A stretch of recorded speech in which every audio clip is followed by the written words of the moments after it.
Let's face it, in basketball, the cliché is that you can't teach size. This has often led to big stiffs with limited skills being on NBA teams due to their height alone. Take a bow 7'5" Chuck Nevitt, who played in the NBA for 9 seasons but only played in 155 games. This video will rank the top 10 NBA players over 7'2" who could actually play and contribute to their team. Sorry Shaq, Kareem, and Wilt, you're all too short for this list. Go stand in the corner with Muggsy, as well as Kristaps Porzingis. You'll join them as soon as you played in enough games. Now, let's get to the top 10 big man list. Number 10. Boban Marjanovic was 6'10" at the age of 14 and grew to a final height of 7'4". Boban's NBA career started with the Spurs in 2015 when he was signed to a 1-year contract. In the final game of that season with the Spurs, he scored 22 points and had 12 rebounds in a 96-91 win over the Dallas Mavericks. Boban then had stints with Detroit, with the Clippers, 76ers, and is now with the Dallas Mavericks. The modern NBA game has seen Boban used as a bit of a puzzle piece. When opponents go to small lineups, he's often used to punish the teams inside. However, his ability to remain on the court is often dependent on if his opponent is able to make three-pointers, as he struggles to guard opponents on the perimeter. Boban is currently averaging 6 points and 4 rebounds per game. Boban has gained a bit of a cult status, as he's embraced his size, which makes him a favorite of fans and his teammates. Number 9. Manute Bol was 7'6" tall. Bol appeared in 624 games over 10 seasons in the NBA.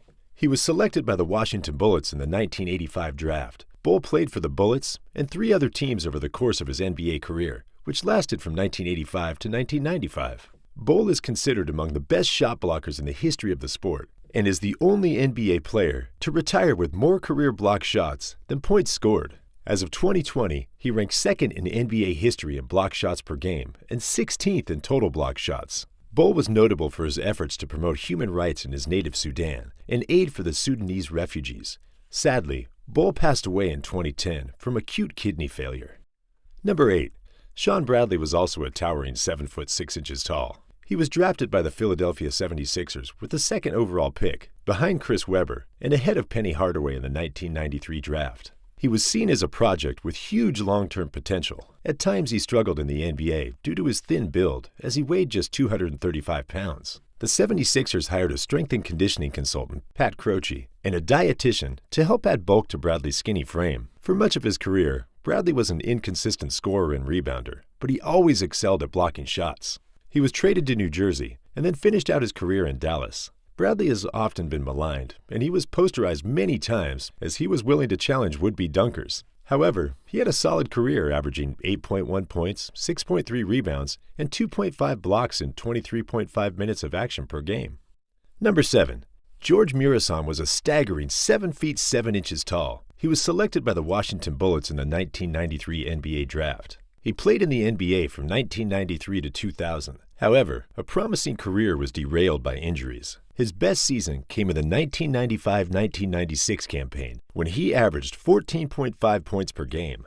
Murison was named the NBA's most improved player for the 95-96 season after averaging 14.5 points, 9.6 rebounds, and 2.26 blocks per game, while making a league-leading 58.4% of his field goals.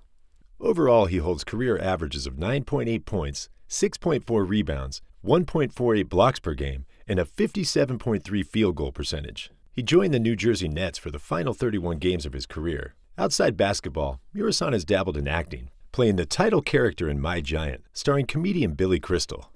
Number 6. Zydrunas Ilgauskas, or also known as the Big Z, was 7 feet 3 inches tall. Ilgauskas was selected by the Cleveland Cavaliers with the 20th overall pick in the 1996 NBA draft.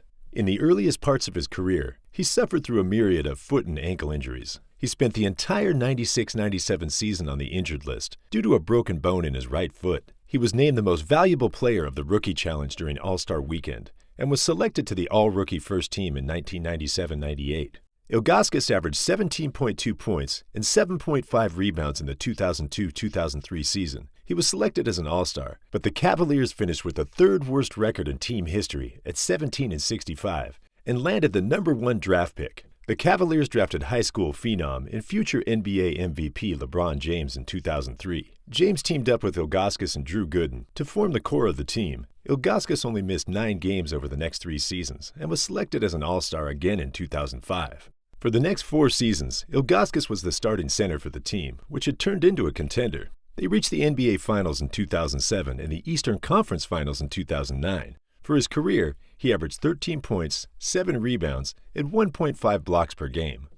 Number 5. Mark Eaton. The 7'4" tall Eaton looked like Paul Bunyan, but was one of the best defensive centers in NBA history. Amazingly, he was initially discovered by a coach while attending an automotive technician school in Arizona. Eaton credits Wilt Chamberlain for helping him with his game when he pulled him aside after a pickup game and told Eaton that he needed to focus on playing defense and rebounding. Eaton was selected in the 4th round by the Utah Jazz, who saw him as a development project who might turn into a dominant player. This gamble paid off, as Eaton became a starter in his first season and set a franchise record with 275 blocks. That following summer, Utah put Eaton through personal two-a-days, which were focused on basic basketball skills. This work paid off, as the following season his play helped the Jazz make their first playoff appearance. Eaton spent his entire 11-year NBA career with the Utah Jazz, helping transform the franchise from perennial 50-game losers to perennial 50-game winners. In 875 games, he scored 5,216 points, grabbed 6,939 rebounds, and blocked 3,064 shots.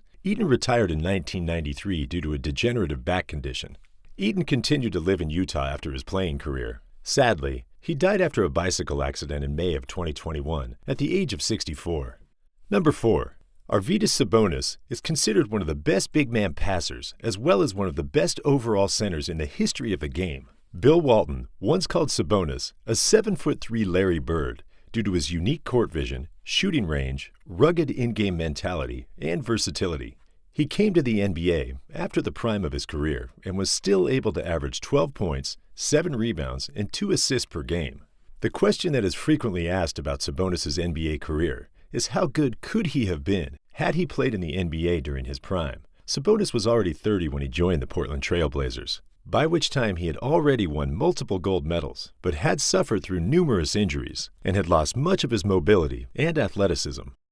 Number 3. Ralph Sampson was a 7'4" phenom that many thought would change the game. The 3-time College Player of the Year was the first selection in the 1993 NBA Draft by the Houston Rockets. Sampson averaged 20.7 points and 10.9 rebounds in his first 3 seasons with the Houston Rockets before injuries began to take their toll. 3 knee surgeries later, he retired as a 4-time All-Star, an NBA Rookie of the Year, and an NBA All-Star Game MVP in 1995. One of his many career highlights was a buzzer-beating shot to dethrone the Los Angeles Lakers in the 1986 playoffs, derailing their hopes for coveted back-to-back NBA titles and sending the Rockets to their second NBA Finals in team history.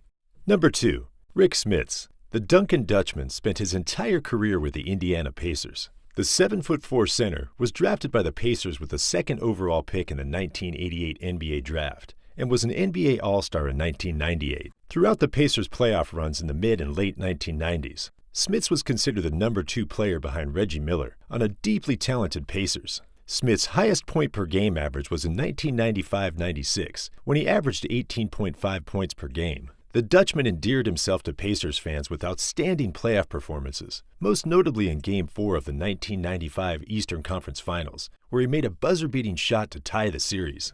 Foot problems hobbled Smits for the majority of his career, and he retired at the conclusion of the Pacers' 1999-2000 season after Indiana was defeated by the Los Angeles Lakers in the NBA Finals. Over his career, Smits averaged 14 points, 6 rebounds, and 1 block per game. Following his career, Smits continued to live in Indiana until moving to Arizona in 2017. Number 1. Yao Ming was 7'6" tall and combined amazing size and skill, which allowed him to dominate in the NBA when healthy. He was the number 1 draft pick of the Houston Rockets in 2002.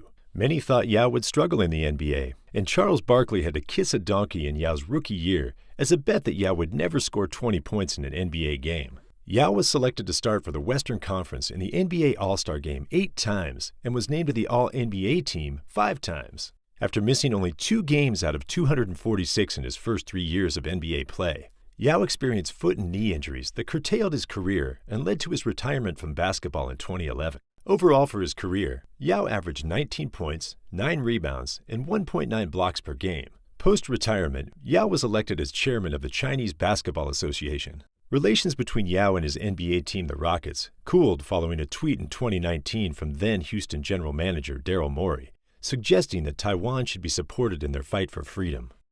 It appears that looking at the modern NBA, that there still is a place for super tall players, as Boban, Taco Fall, and Porzingis are all in the NBA and have roles on their teams.